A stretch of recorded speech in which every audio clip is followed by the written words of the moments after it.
Bom dia, que a graça e a paz do Senhor Jesus esteja com cada um. Muito bem, estamos aí já na quinta-feira dessa semana e estaremos aí meditando mais uma vez um pouco mais a respeito da missão que o profeta Jonas recebeu do Senhor e com certeza grandes lições Deus nos deixou através desse profeta a todos nós que fomos também incumbidos de uma missão. E a missão que cada um de nós temos, a partir do momento que Cristo passou a fazer parte da nossa vida, o nosso compromisso também é pregar o Evangelho. E muitas vezes em circunstância boa, em outras não muito boa. Mas o importante é que a palavra tem que ser pregada, tem que ser anunciada. A situação, muitas vezes, que se encontra as pessoas, não é, muitas vezes, diferente da situação de Nínive. O pecado, ele tem, de certa forma, tomado conta da mente, do coração do ser humano. E como disse o profeta Jeremias, o coração é enganoso, mais do que todas as coisas, quem o conhecerá. Então, é certo de que os desafios que Jonas enfrentou logo após ele ser vomitado na praia, após ele passar 3 dias e 3 noites no ventre do grande peixe, e a partir do momento que ele novamente está ali e ele tem novamente um outro encontro com Deus falando com ele, e ele recebe então a missão de ir a Nínive. E ele sabia perfeitamente que era um povo cruel, um povo maldoso, onde o pecado predominava a mente e o coração daquele povo. Tanto é em que a Bíblia diz que a malícia daquele povo subiu até o Senhor. E o Senhor então manda Jonas a fim de que vá até Nínive e venha trazer uma advertência que se eles continuassem vivendo da forma em que estava, aquela cidade seria então subvertida ou destruída. Mas é interessante que quando nós falamos em oração, a gente vê aqui o povo de Deus em todas as épocas sempre buscando ao Senhor, diante das situações fáceis, como também nas situações que requeria um pouco mais de sabedoria, de graça, de força, de saber como agir diante de determinada circunstância. A gente vê lá no livro de Crônicas, quando fala que for anunciado ao rei de Judá, Josafá, em que os inimigos estavam à sua volta nas montanhas e que essa notícia, ao chegar até Josafá, ele temeu, sentiu justamente um momento muito difícil, não somente para ele, como também para todos que estavam com ele ali naquele vale. Mas é interessante que logo em seguida ele convoca o povo a se colocar diante do Senhor, tanto em louvor como também em jejum e oração. Muito bem, nós encontramos na Bíblia aqui, eu quero ler um texto que se encontra em Daniel, capítulo 9, do versículo 1 até o versículo 7, até o verso 8, que ele diz assim: No primeiro ano, Dario, filho de Assuero, da linhagem dos Medos, o qual foi constituído rei sobre os reinos dos caldeus, no primeiro ano do seu reinado, eu, Daniel, entendi pelos livros que o número de anos de que falou o Senhor aos profetas Jeremias, que havia de durar as assolações de Jerusalém, eram de 70 anos. Voltei o rosto ao Senhor, Deus, para buscar em oração e súplica, com jejum e panos de saco e cinza.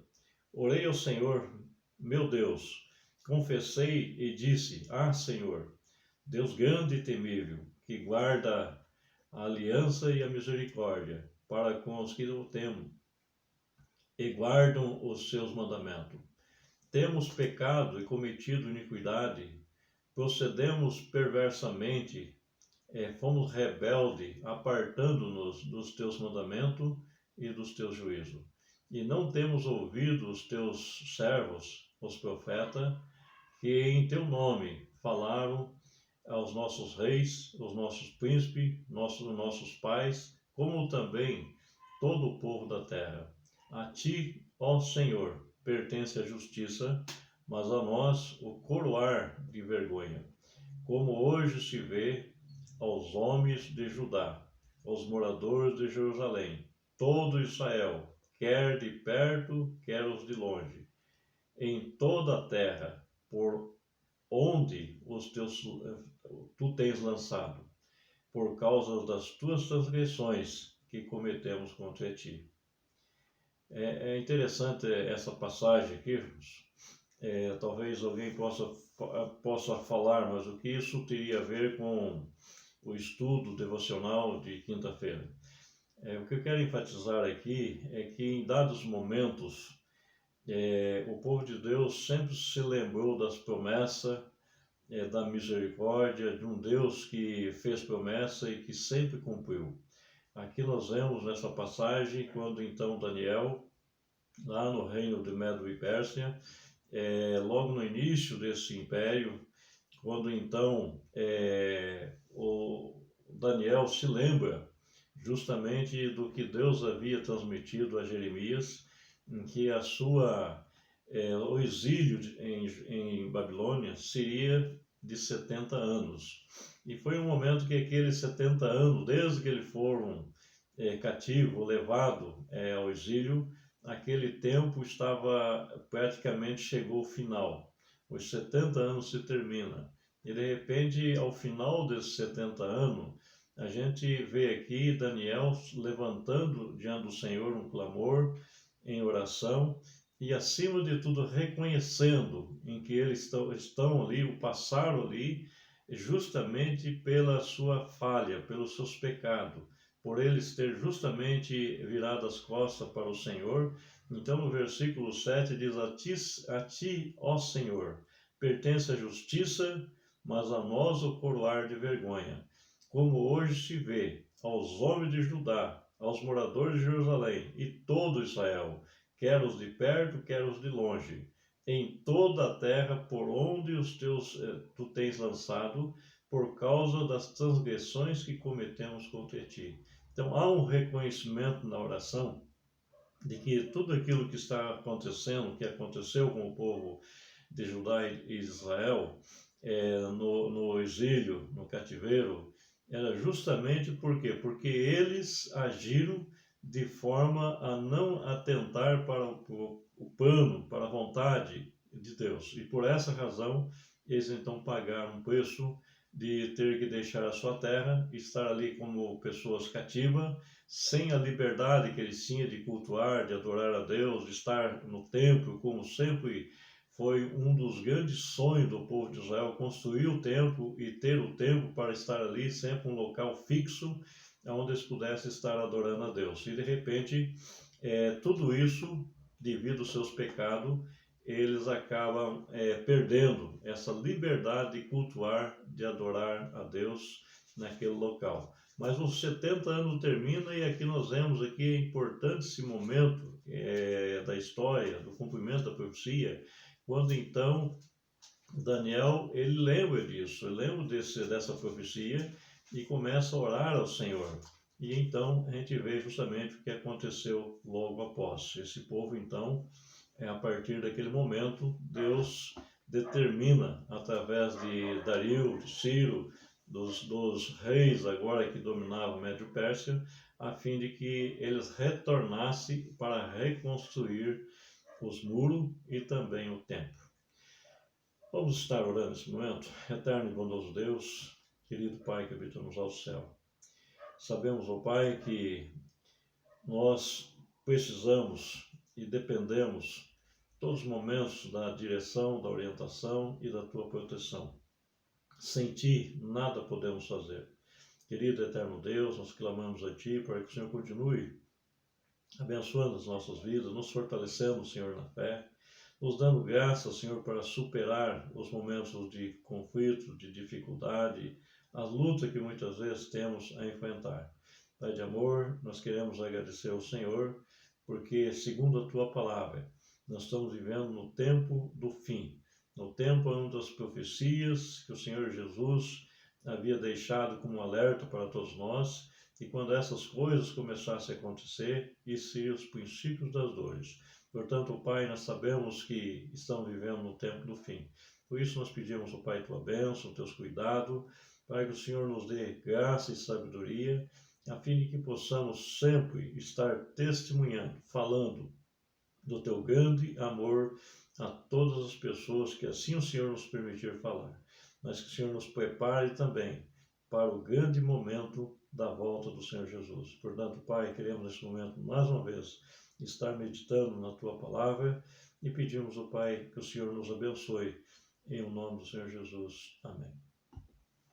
Muito bem, irmãos. Então, aqui nós encontramos Deus sempre despertando o seu povo em momento muito importante da história. E tudo isso que nós estamos lendo e queremos ainda meditar, com certeza uma forma de Deus prever e também prover os meios para que nós possamos estar lembrando de fatos que, na verdade, para nós é histórico, aconteceu, mas que muitas vezes as mesmas situações se apresentam também em nossos dias e a gente precisa estar alerta, precisa estar percebido diante dos fatos que acontecem. Então nós vemos aqui, recapitulando um pouquinho o que nós já estudamos nós já meditamos sobre o profeta Jonas. Jonas, ele é meio bastante contemporâneo à época do profeta Isaías. Ele com certeza teve grandes experiências juntamente com os seus antepassados. E é interessante que Jonas aqui, ele de repente ele recebe uma missão. E quando ele recebe essa missão, ele se predispôs, mas só que não para ir cumprir o que Deus havia determinado. E sim, ele desceu até Jope como alguém que estava pronto para ir cumprir a missão, mas de repente ele comprou uma passagem de uma forma oculta, secreta, e compra uma passagem, mas ele vai ao contrário daquilo que Deus havia determinado para ele, que era ir até Nínive. Ele vai para Tarse. Então é interessante que nesse momento ele começa a desobedecer a ordem, porque o Senhor mandou ele ir para Nínive.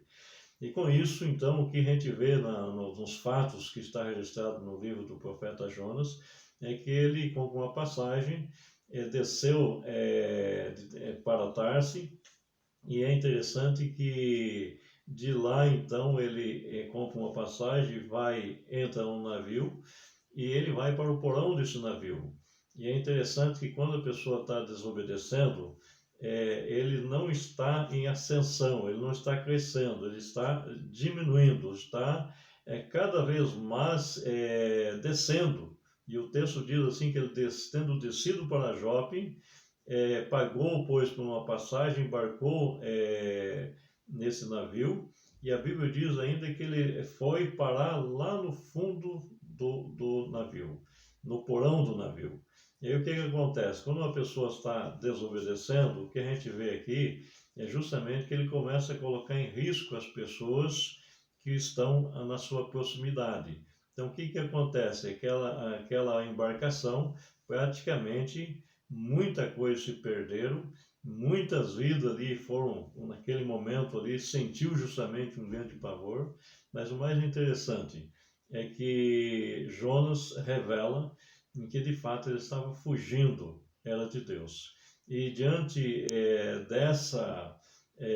desse fato, desse testemunho que Jonas faz para aquele povo, que ele estava fugindo de Deus, que eles serviam o Deus dos hebreus, que esse Deus é o Deus que criou o céu e a terra, o mar. Então ele começa a confessar para aquelas pessoas que o Deus que ele de fato acreditava, que ele estava servindo, é um Deus vivo.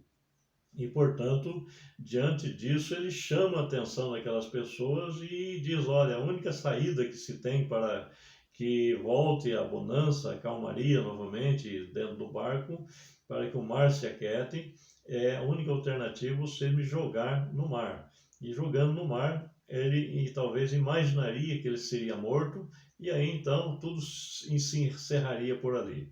Mas o mais interessante é que Jonas, quando ele é jogado, de fato volta a calmaria o barco, aquele povo começa então a invocar a Deus, e realizou inclusive sacrifício, e fizeram um voto ali, e é interessante que aquele povo então começou a entender que Deus verdadeiro é o Deus do profeta Jonas.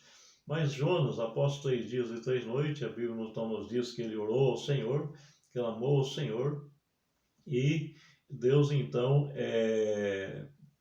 fez com que o peixe vomitasse então Jonas na praia, e aí Jonas novamente se coloca ali diante do Senhor, e veio a palavra do Senhor. Então no capítulo 3 de Jonas diz que veio a palavra do Senhor pela segunda vez a Jonas dizendo: dispõe-te, vai-te à grande cidade de Nínive, e proclama contra ela a mensagem que eu te digo.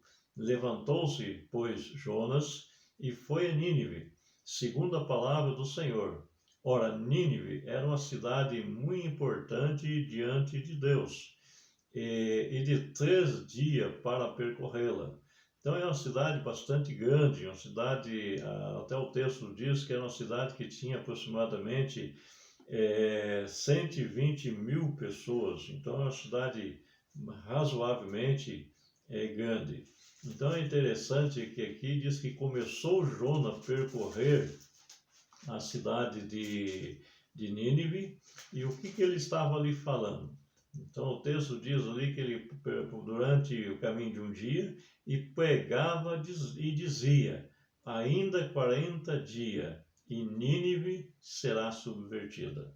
É interessante que essa mensagem, talvez a gente olhando para a fórmula, como Jonas estava ali divulgando, falando a respeito da palavra de Deus, e com certeza a gente pode até pensar assim: puxa, mas essa mensagem que Jonas pregou para os ninivitas não diz muita coisa, simplesmente falando: olha, o que vai acontecer com Nínive, que até 40 dias Nínive vai ser destruída, Deus vai destruir essa cidade. Mas a gente começa a pensar: puxa, mas Jonas não deveria ter advertido eles, falando: olha, se arrependam, se convertam, enfim, com todas as palavras que aquele povo entendesse. O mais interessante é aqui, eu gostaria de frisar isso aqui, é que quando a gente está obedecendo a palavra de Deus, a gente vai falar aquilo que Deus quer que fale, não é aquilo que nós queremos falar.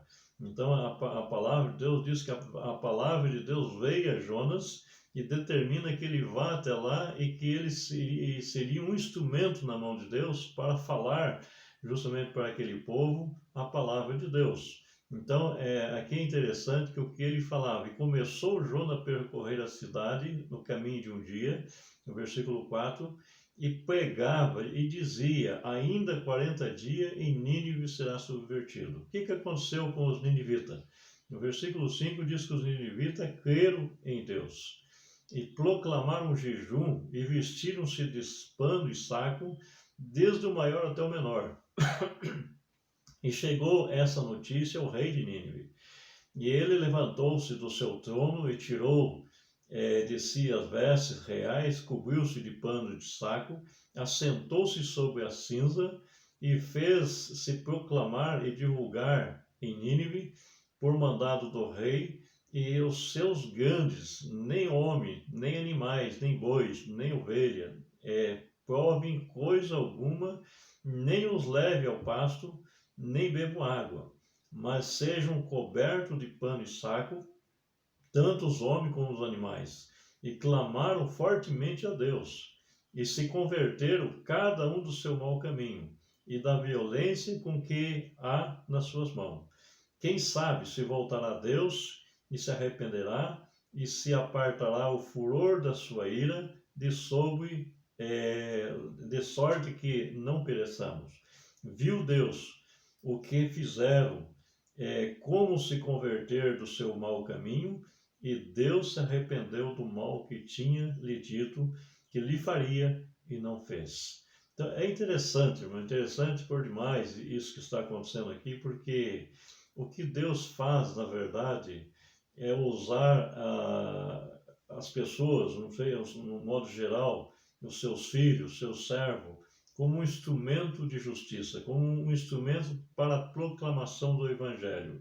Então, a obra, de fato, aqui a gente vê que o temor que acontece no coração daquele povo, e que o rei, então, ele fez proclamar e divulgar em Nínive, chamando a atenção para um jejum, um momento de contrição, um momento de arrependimento, um momento onde Deus fala profundamente no coração daquele povo, e aquele povo, então, diz o texto que ele se arrepende. E é interessante, a gente começa a pensar, mas será que de fato esse povo se arrependeu verdadeiramente? Será que eles de fato abandonaram os seus pecados? Nota só que no capítulo 12 do Evangelho de Mateus, o que ficou aqui registrado é muito interessante a respeito dos ninivitas. No capítulo 12 de Mateus, versículo 41. Então, aqui diz assim, verso 41. Texto de quando os escribas fariseus pediram um sinal, Jesus inclusive citou o sinal do profeta Jonas, e que ele ficaria 3 dias e 3 noites no ventre do peixe, e que assim o Filho do Homem estaria 3 dias e 3 noites também no coração da terra. Mas no versículo 41 diz assim, os ninivitas se levantarão no juízo com essa geração e a condenarão, porque se arrependeram com a pregação de Jona. E eis que está aqui quem é maior do que Jona.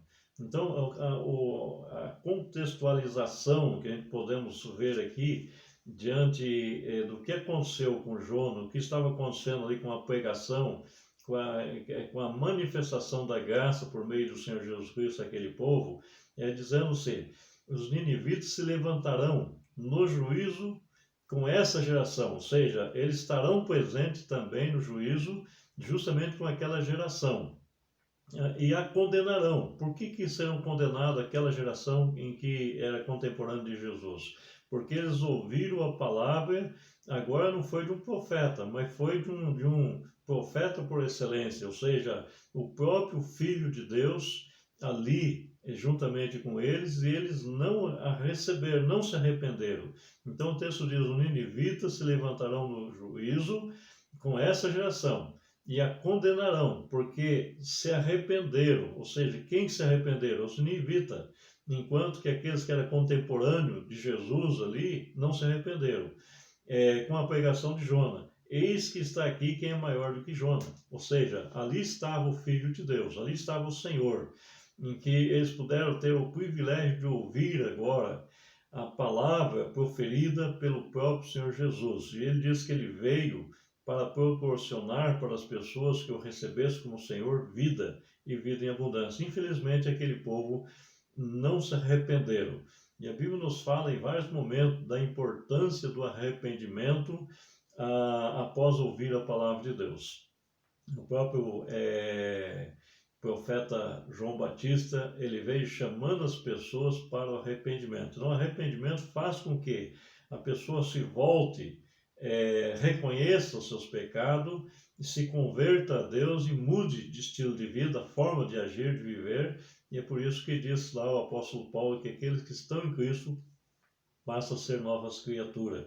E as coisas velhas, as coisas que serviam para vergonha, as coisas do pecado, tudo ficou para trás. Então aqui nós vemos, irmãos, nessa passagem aqui, um ponto importante para todos nós refletir, é que a palavra veio a segunda vez para Jonas. Então Deus estava dando para Jonas uma segunda chance para que ele fosse e proclamasse. Essa palavra que Jonas recebe aqui, e nesse segundo momento, na verdade, seria direcionado por Deus. O apóstolo João só precisava se predispor, estar ali pronto para obedecer aquilo que Deus iria estar colocando na sua boca para pronunciar, para falar para os ninivitas. É certo que a gente encontra nas Escrituras que tem um texto lá no livro de Eclesiastes, no capítulo 7, verso 8, que é melhor o fim das coisas que o princípio. E é interessante que aqui a gente vê Jonas que no princípio ele não começou muito bem diante de uma assimilação, de entender, de perceber perfeitamente a vontade de Deus e aquilo que Deus faria na sua vida. Mas no segundo momento a gente vê aqui justamente ele agora novamente Deus falando com ele e ele agora então obedece e a gente vê justamente que houve uma mobilização por parte de toda a cidade e houve também uma conversão em massa daquelas pessoas ao Senhor.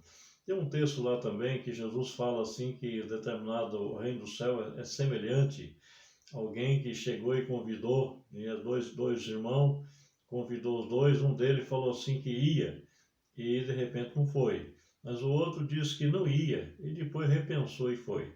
Então a gente vê aqui que no primeiro momento Jonas ele se relutou a não ir, mas depois a gente vê novamente tudo que aconteceu com ele e a gente vê ele cumprindo então o propósito de Deus. Muito bem, na lição de hoje, escrita pela irmã Liane, no devocional de quinta-feira, está baseado justamente em Jonas capítulo 4, versículo 2. Então orou ao Senhor e disse: Ah, Senhor, não foi isso que eu disse, estando ainda na minha terra? Por isso que adiantei fugindo para Tarse, pois sabia que és Deus bondoso e compassivo, tardio em irar-se e grande em misericórdia, e que muda de ideia quanto ao mal se anunciasse. O Senhor pediu uma segunda vez a Jonas que fosse pregar ao povo de Nínive, e dessa vez ele obedeceu. Os ninivitas então creram em Deus e se arrependeram dos seus caminhos, seus maus caminhos. E eles até proclamaram jejum, clamaram para que o Senhor não levasse ou lançasse sobre ele a sua ira. E Deus desistiu de destruir aquele povo. Jonas ficou muito irado, porque era isto que ele temia da primeira vez que fugiu que Deus fosse misericordioso com os ninivitas. Sua revolta chegou a tal ponto que ele desejou morrer.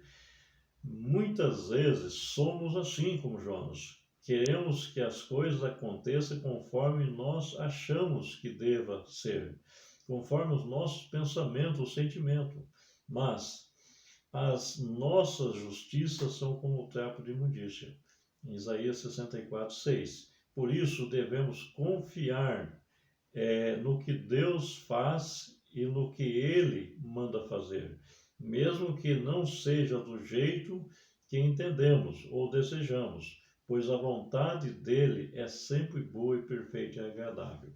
Então a gente vê aqui em primeiro momento aqui que de fato Jonas deveria se alegrar. Talvez é um momento aqui que a gente às vezes pode assim refletir o que levou Jonas a, a ficar um pouco revoltoso entre si pela ação de Deus, pela forma com que Deus agiu.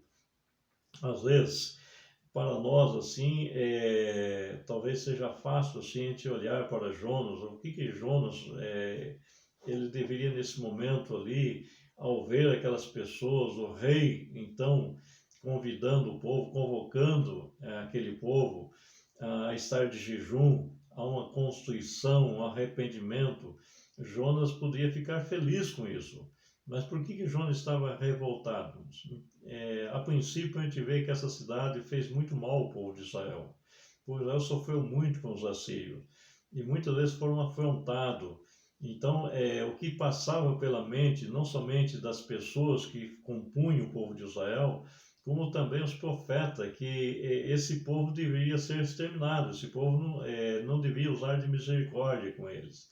Mas é interessante que aqui mostra claramente que Deus é bondoso, misericordioso, e não importa o quanto as pessoas têm afastado de Deus, quando eles se voltam ao Senhor, quando ele se converte ao Senhor, Deus o aceita. Então aqui demonstra o quê? A misericórdia, a graça, a bondade de Deus para com as nossas vidas. Nós podemos aqui ver também, por outro lado, em que nós estávamos, talvez, comparando a mesma situação de condenação que pesava sobre os ninivitas. Talvez nós pudéssemos aqui agora estarmos refletindo, puxa, nós também estávamos tão distanciados de Deus, tão longe dos caminhos, dos propósitos de Deus, em que somente pela graça dele, manifestada a pessoas que também atenderam o pedido em obediência a testificar do amor de Deus para nós, então é que nós fomos alcançados. Então Deus precisou também, e Ele vai sempre agir dessa forma, de pessoas para comunicar a sua palavra a outras pessoas, a fim de que as demais pessoas se certifiquem da sua real natureza pecaminosa e se arrependam e se convertam a Deus. Então, talvez nós aqui se encaixamos tão semelhante aos ninivitas, em que no momento que a palavra chegou até nós passamos então a entender que se continuasse caminhando da forma com que estavam anteriormente, nós também estaríamos indo para o dia da condenação. Ou seja, um dia seríamos condenados, seríamos julgados e condenados, e como diz a Bíblia, que todos aqueles que não estão com seu nome escrito no livro da vida serão lançados no lago de fogo. Então Deus exerce a sua misericórdia através da proclamação do Evangelho a todos aqueles que se arrependem. O apóstolo Paulo, quando chega em Atenas, e a Bíblia diz que ele olha para aquele povo, aparentemente um povo muito religioso, e ele começa a perceber que aquelas pessoas estavam afundadas na idolatria, caminhava justamente endeusando muitas vezes a sabedoria humana, e eles sempre que alguém chegasse com alguma novidade, falando a respeito de algo que eles ainda não conheciam, isso lhes chamava muita atenção, e essas pessoas eram convidadas a compartilhar com ele as últimas novidades. Mas é interessante que o apóstolo Paulo, ele certo da sua missão, e essa missão, irmãos, ela está acima de todos, porque é uma missão de Deus, é uma mensagem que vem de Deus, e essa mensagem ela não tem assim, ela não está fundamentada nos princípios humanos, e sim na vontade de Deus. Então, quando Paulo chega em Atenas, então aquelas pessoas ficam à sua volta, ele começa falando a respeito dos deuses, dos altares, e ele começa a anunciar justamente o Deus desconhecido. E quando ele começa a falar do Deus desconhecido, diz, olha, esse Deus que vocês não conhecem é precisamente o Deus que eu sirvo. É o Deus que criou o céu, a terra, o mar, é o Deus que não habita em templo feito por mãos de homem. Ou seja, nada daquilo que o homem consegue pela sua imaginação criar e dizer que é um Deus, para Deus isso passa a ser uma abominação. Mas a Bíblia diz que após ele pregar ali, ele diz, mas eu quero ter uma boa notícia para todos vocês, que Deus não tem levado em conta o tempo da ignorância de vocês, contanto que vocês se arrependam, convertam e vivam. Então essa mensagem que Deus, por intermédio do apóstolo Paulo, transmite aos atenienses, mostrando para eles justamente que se eles se converterem dos seus maus caminhos, então Deus não leva em conta o tempo da ignorância. Então no capítulo 30, capítulo 17, verso 30 de Atos, diz assim, ora Deus não levou em conta o tempo da ignorância, agora porém notifica aos homens que todos em toda parte se arrependam, porquanto estabeleceu um dia em que há de julgar o mundo com justiça, por meio de um varão que destinou e acreditou diante de todos, ressuscitando dentre os mortos. Então aqui nós vemos aqui que com essa mensagem, muitos não acreditaram. No versículo 32 diz, quando ouviram falar da ressurreição dos mortos, uns escarneceram e outros disseram, a respeito disso viremos noutra ocasião. E a essa altura Paulo retirou-se do meio deles, mas houve muitas pessoas, que diz o texto aqui, houve, pois, alguns homens que acreditaram e creram, entre eles estava Dionísio, areopagista, e uma mulher chamada Damares, e com ele outros mais. Então, a mensagem alcançou o seu objetivo, embora muitos ali ouviram essa mensagem, essa exposição justamente do plano de Deus para a salvação daquelas pessoas, muitos não acreditaram, mas teve aqueles que abraçaram essa fé, em que acreditaram na mensagem e passaram também a fazer parte justamente do povo de Deus. Então a lição que nós temos aqui com a vida do profeta Jonas, ela é muito ampla, ela tem muito a nos ensinar. E muitas vezes precisamos justamente buscar entender sempre o propósito de Deus, porque sempre Deus vai agir dessa forma. Todas as pessoas que estão destinadas à condenação, a partir do momento que o Evangelho chega e que essas pessoas se arrependem dos seus maus caminhos e se convertem ao Senhor, aí que se cumpre o propósito de Deus, que é justamente isso: convertei-vos dos maus caminhos para que viva. Então, o apóstolo Paulo, Pedro, quando estava pregando ali em Atos capítulo 3, ele diz: arrependei-vos e convertei-vos, para que seja cancelado o vosso pecado e venha assim o tempo do refrigério pela presença do Senhor. Atos 3,19. Então, quer dizer, essa é a vontade de Deus para todos nós e para toda a humanidade. Então, diante dessa missão que todos nós temos, sempre que tivermos oportunidade de falar, que não venhamos calar, que possamos proclamar com sabedoria, certo de que a palavra, nesse momento, ela será nos dada pelo próprio Senhor. Por isso que o Senhor Jesus diz assim, que quando o Espírito Santo viesse, ia fazer parte da nossa vida para sempre, até a glorificação, até o resgate, e tudo aquilo quanto o Senhor Jesus nos ensinou, ensinando os seus discípulos, o Espírito Santo traria nossa lembrança para poder proclamar aqueles que precisa ser alcançado para o reino eterno. Então, que o Senhor continue nos abençoando, nos guardando, nos fortalecendo, a fim de que possamos sempre estar aí, não em atitude de desobediência, mas sempre dizendo: eis-me aqui, Senhor, usa-me a mim. E eu tenho plena certeza que se Deus é por nós, se Deus for conosco, não haverá empecilho, não haverá dificuldade. Com certeza Deus nos capacitará para falar do seu amor. Gostaria de relatar aos irmãos, isso logo que eu estava no começo da caminhada cristã.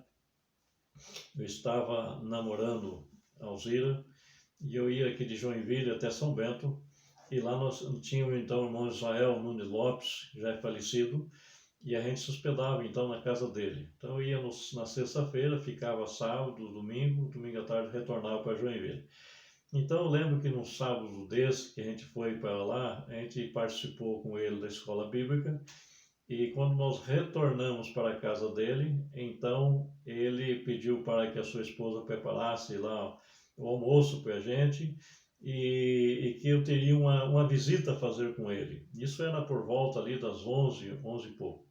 E a gente sai, irmãos, e a gente vai até a delegacia. Ele era um soldado ali naquela cidade, então ele veio enquanto tirava o aguentão. Então, sábado sempre ele estava livre, porque ele trocava com outros lá para que no sábado eu estivesse livre para as atividades religiosas.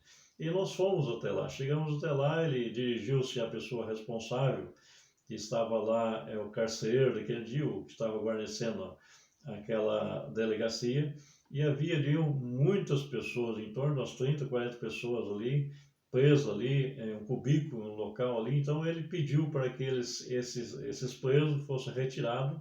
Ele tinha uma sala muito ampla, talvez uma sala aí de uns 10 por 10, uns menos, que era um local fechado, mas que era aberto para as pessoas tomar sol ali. Então ali eles eram retirados, ali as pessoas ficavam ali. E de repente o irmão Israel, ele não me falou nada a respeito de qual visita, que visita iríamos fazer. E a gente foi até então a delegacia, ele chegou, conversou lá, tá, e pediu para que tirasse das celas, e que todas as pessoas fossem conduzidas àquele local lá, onde eles tomavam sol. E quando então essas pessoas estão todas ali, ele entra e pede para que eu seguisse ele, e entramos lá, e ele me apresenta para todos aqueles presos que eu tinha uma palavra de Deus para comunicar a eles. Irmãos, eu não sabia assim o que fazer naquele momento. Eu só sei assim que eu pedi: Senhor, Eu sei que o Senhor tem sempre a palavra no momento certo e na hora certa e a forma que o Senhor quer, isso vai acontecer. Eu comecei então a falarmos assim para eles: olha, eu não conheço a história de ninguém de vocês aqui. Eu sei que talvez em algum momento alguma coisa tenha ocorrido e que infelizmente vocês estão aqui. Mas o mais importante é a mensagem que Deus tem para cada um de vocês. Que não importa o que vocês fizeram, mas a partir do momento que vocês se voltam a Deus, independente das situações que levaram vocês a estar aqui, pagando por aquilo pelo erro que vocês cometeram, diante de Deus, Deus tem justamente uma promessa de vida e vida eterna.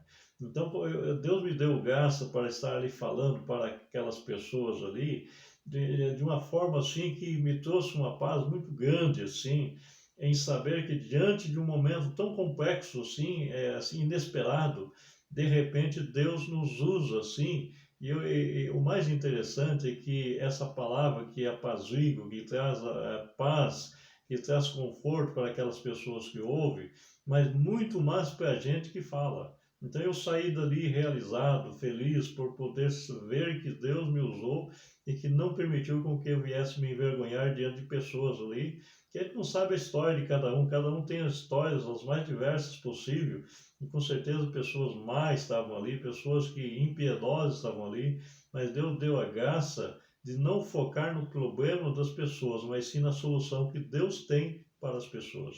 Então, irmãos, não importa a situação em que as pessoas se encontrem diante de Deus.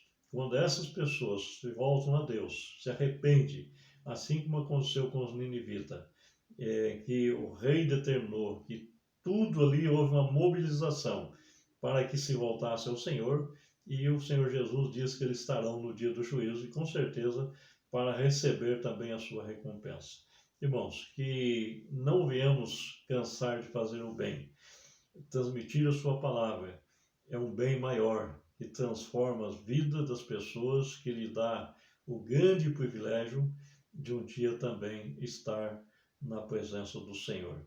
Portanto, vamos nesse momento orar para que o Senhor continue nos abençoando, nos fortalecendo nessa missão, enquanto Deus permitir estarmos aqui.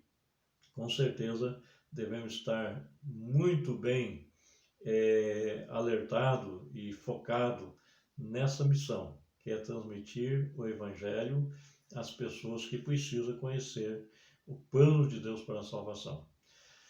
Soberano, eterno e bondoso Deus, querido Pai que habita nos altos céus, nesse momento, Senhor, mais uma vez dirigimos a Ti, em primeiro lugar, Pai, para agradecer por mais um dia de vida, de saúde que o Senhor concede a cada um de nós.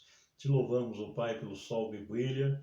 Te louvamos, ó Pai, porque o Senhor sempre tem manifestado os teus cuidados, a tua graça sobre as nossas vidas.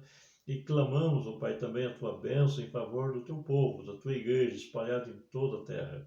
Onde quer que tenha um dos seus filhos, Senhor, que estejam enfrentando talvez circunstâncias desagradáveis, momentos difíceis na sua vida, Senhor, que o Senhor venha trazer também a tua paz, trazer, Senhor, graça e força, alegria, Senhor, porque sabemos que a paz que o Senhor concede a nós, ela não é proveniente de coisas dessa vida que possamos possuir, mas ela é proveniente da tua graça, da tua misericórdia e da esperança que nos dá sempre o alento para poder superar as lutas e as dificuldades. Sabemos, Senhor, que tudo aqui é passageiro, tudo aqui terá um fim, mas aqueles que te buscam certamente terão o direito da vida eterna por meio do Senhor Jesus. Portanto, Pai, nós te louvamos pelo teu grande amor revelado através da pessoa de nosso Senhor e Salvador Jesus Cristo. Que o Senhor tome nas tuas mãos, que o Senhor nos dê graça e força, Senhor,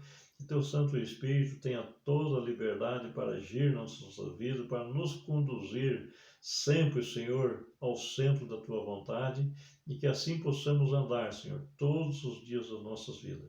Abençoa o teu povo, aqueles que estão passando por um momento de luta, de dificuldade. Que o Senhor venha estar, Senhor, no comando da vida de cada um. Tua palavra nos diz que não cai da nossa cabeça nem sequer um fio de cabelo sem que haja o teu consentimento. não cai das árvores, nem sequer uma folha, sem que assim o Senhor permita. Meu Pai, nós sabemos que em Tuas mãos reside todo o poder. E por isso, Pai, mais uma vez, nós nos lançamos aos Seus braços, pedimos que cuide e proteja das nossas vidas, da nossa família, dos nossos filhos e também de todos os nossos descendentes. Pai, toma nas Tuas mãos, dá-nos, Senhor, um bom dia na Tua presença. Em o nome do Senhor Jesus. Amém. Vamos que Deus continue nos abençoando e que possamos ter aí um dia de paz e que o Senhor conceda sempre a sua graça diante de qualquer situação, seja ela agradável ou não, mas saiba que Deus está no comando de todas as coisas. Então, aquele que caminha com Deus, com certeza, Deus vai sempre conduzi-los em triunfo. Que Deus os abençoe e tenhamos um ótimo dia sob os seus cuidados, sob a sua proteção. Amém? Que Deus abençoe a todos, em nome do Senhor Jesus. Amém.